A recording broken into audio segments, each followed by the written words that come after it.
There's ample talk about the benefits of bone broth for those who want to nourish their bodies with the nutrients that it has to offer. And so in this video, I'm going to cover the benefits of bone broth, how you can make it, and also how you can consume it. Number one, what does bone broth do for your body and what are the specific benefits? Well, for starters, it is extremely healthy for your gut health. This is because we eat lots of foods that are filled with toxins, and so we're just putting a lot of pressure on our body, especially our gut, to process those toxins and get rid of them. This may be why you've heard of people who take a fast from food and just consume bone broth for a couple of days.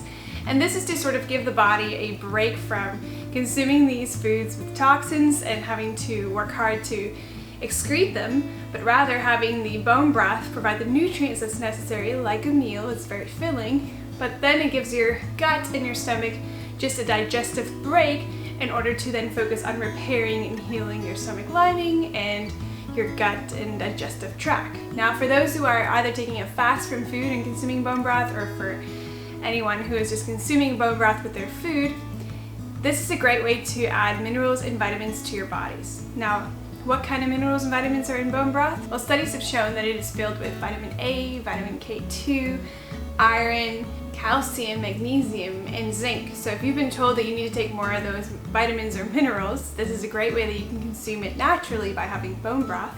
It's also filled with protein and lots of collagen, which comes from the tissues and the cartilages and the bones from the bone broth, which then in turn nourishes your bones and cartilage and tissues and even your skin.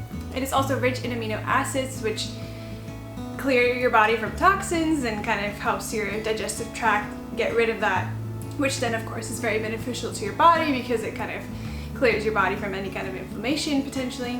And so that's another plus. As well, it is said to help you sleep better. And so those are all a bunch of great benefits. You're consuming this very nutrient-rich substance, which is adding a lot of value to your body, as well as getting rid of any kind of toxins. So all in all, very good. Number two, how do you make bone broth? Well, if you are lucky and have an Instapot or any kind of pressure cooker, you could put all of the bones in this pressure cooker, cover it with water, and then cook it on high pressure for a couple of hours. I usually do about 2 or 3 hours.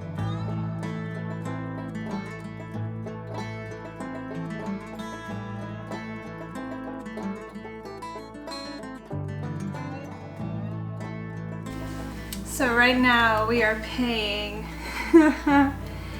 about $6.59 a kilo for soup bones. So that is a whole lot of money for bones. This pack alone was $25. Yeah, $25.30. So not what I want to be paying for soup bones. Everything is quite expensive right now. But I really want to make bone broth, and I gotta keep having bone broth. So until we have our next meat order in, this is just what I'll have to do. Now now this has been frozen, so actually I'm waiting for it to thaw still. But I'm gonna see how much of this I can get apart and in here with some water to start cooking.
And then I let the pressure come down naturally, and I'll pour these into jars, which I then keep in our fridge for about 2-3 weeks, maybe up to a month. You could also can this if you want to keep it longer and keep it shelf stable.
If you don't have an Instant Pot, you could just do this regularly in a pot on the stove, fill it up with water, add these bones, make sure that they're covered, and then it would just take you much longer to cook it down, but you could definitely do this. It would just cook over several hours instead of having the added benefit of the quick pressure cooker. But you can certainly do that. Once it's done, again, strain off the bones and then pour whatever is left over liquid into jars or whatever kind of containers to store it and keep it in your fridge for a couple of weeks. Finally, you can also make this in a slow cooker if you have one. Just put the bones in, cover it with water, and then turn it on high overnight. And by the next morning, you can strain off the bones and then pour it into jars and keep in your fridge as well. Now, I sometimes do this repeatedly because there is a lot of nutrients in these bones that you may not get out in the first batch. And the first batch will usually be much stronger than your second batch or your third batch, of course, as it is stripping out these nutrients. That'll lessen over time. But you could do more than one round if you're interested. And I usually do about 2 or 3 just to get as much as possible out of these bones before I discard them. Number 3, how do you consume bone broth? Well, you could drink it straight, just like you would drink any kind of soup or hot drink. Maybe you just want to add a little bit of salt for flavor. Or you could turn it into a soup where you could add things like chicken or whatever kind of meat or vegetables you're interested in with lots of spices and make a soup from it. You could also cook your rice and spaghetti with this. We like to do this often when we're making risotto. And then instead of using water, you would be using the broth, which would then cook your starch, but also add a lot of nutrients to this as you're making it. Great way to use the bone broth.